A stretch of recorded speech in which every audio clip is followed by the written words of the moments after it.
look at the music. I am writing lyrics. I really wonder whether with this tempo, with this cacophony, how many people will be able to decipher what I have written? This music reminds me of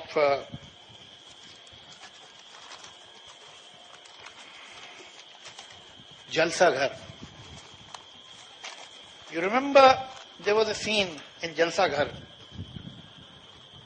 where he is listening to music and a sound of generator starts disturbing me. We never see the generator. That is the understatement.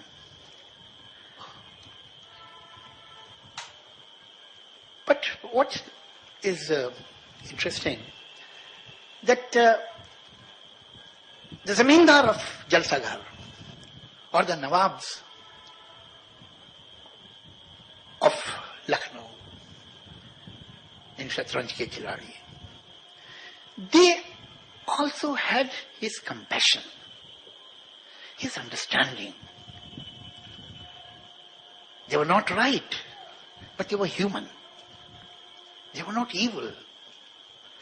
They were the prisoners of their own values. And the director watched them with tremendous humanity, tremendous compassion. Where has that compassion gone today? Is it in our society? Is it in our films? If films mirror the society, then we are in deep trouble. And I'm afraid they do. There was a time in 50s, in 60s, when an average protagonist in Hindi film used to be from the working class. A teacher, a lawyer, a mill worker, a farmer, student, a clerk, no more. Our protagonist doesn't work anymore. He is not from the working class, last 10, 12 years. He lives in a very big house. He is a very rich person. When he steps out of the house, he is not on an Indian street. He is either in Switzerland or in New Zealand. Why? We make ghost stories, we make mystery stories, we make love stories. We make every kind of film, but rarely you see a film today that is dealing with any social issue. It was not so in 50s, 60s, but today it is like that. Why? Where is the room for compassion? If we are not interested in almost 75% population of India, and we are very clear about that. When I had gone to film industry, I was 19 years old after my graduation, and the Pandits told me that if you want to be a writer, you should write a script that will appeal to the small towner.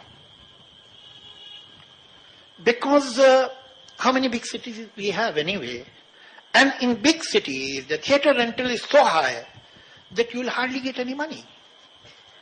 The real profits are in the small city.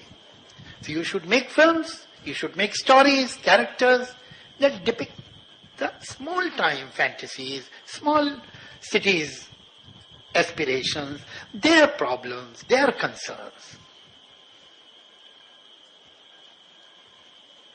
After 40 years, this mantra is standing on its head.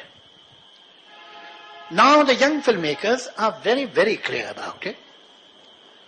That it doesn't matter if their picture doesn't release in Bihar or UP. It's okay. As long as it does well in big cities and in diaspora. This Obviously, these filmmakers are no sociologists or economists. But unwittingly, what are they saying to us? They are saying that 75% people don't matter. They don't matter because they don't have money.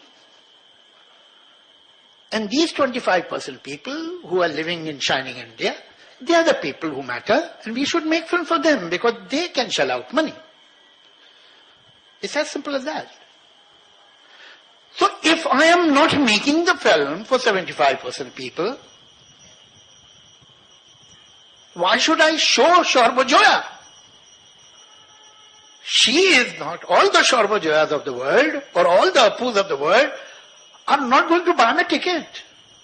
The price has gone high. It is 300 and 500 rupees now in multiplex. So why should I make the film for them, about them, since I am not making the film for them? Maybe those films which were made in 50s, including Pathor Panchali, was also not seen by Shorbaja of the village. But at least there was a compassion, there was a concern. The middle class of urban society was connected, was bothered. No more. We have developed a new middle class, which is perhaps second generation educated. And these people have come from the ancillaries of industrialization. They have different morality, they have different priorities. It will take few generations where they develop these concerns. At the moment they are happy, enjoying their new found affluence. They don't want to see things which will disturb the party. Look at, it's quite obvious on TV. A few years back I remember that there was a cyclone in Orissa where, at least unofficially, the number of people who died was 50,000. And that same week, there was Fashion Week in Delhi. I can say this with total confidence that all the news channels of this country gave more time to the Fashion Week in Delhi than to this cyclone. So it's not only cinema. It is everywhere because it is the society. That compassion is lost. We have become insular. We have become selfish. And this newfound affluence has not made us a philanthropist. It has made us greedy and insensitive. This sadness is seen in a film that is The Middleman. Some people say that Middleman is a film where there is cynicism. It is not cynicism, it's deep hurt.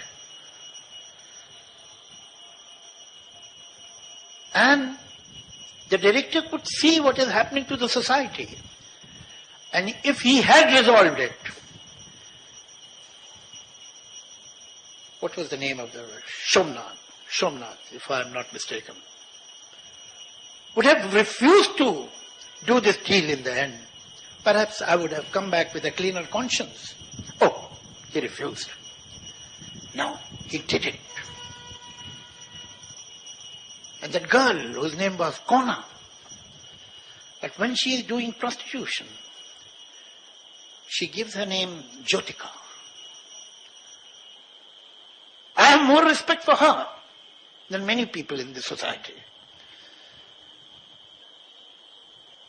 Because Kona, by calling herself Jyotika, somewhere, somehow, to some degree, is trying to save Kona.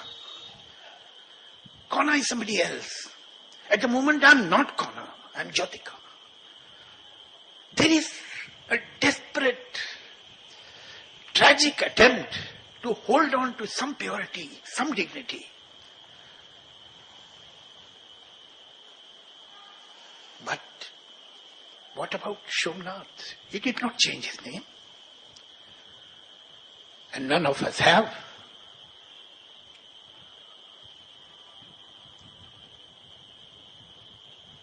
So ladies and gentlemen, I'll end it by talking of the beginning. He was a young person who was in his 30s. He was married, going to be a father. And he decided to make a film. A film which was not commercially viable. A film which perhaps had no future.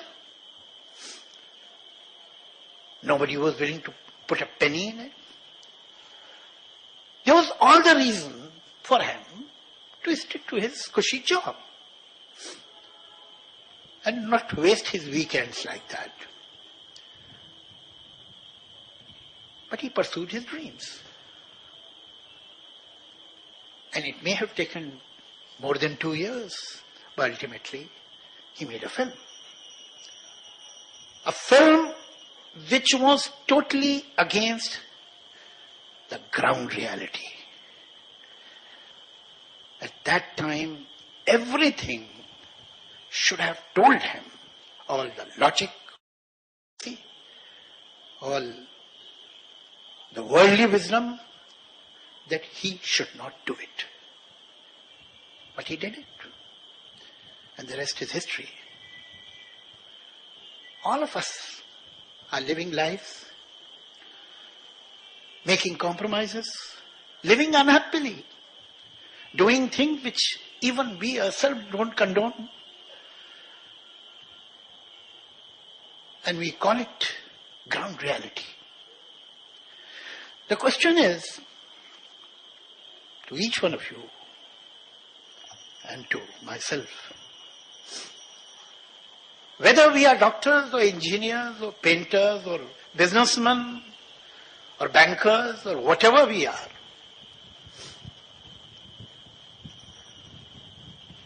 we living with our ground reality or we are trying to make a path or Panchali?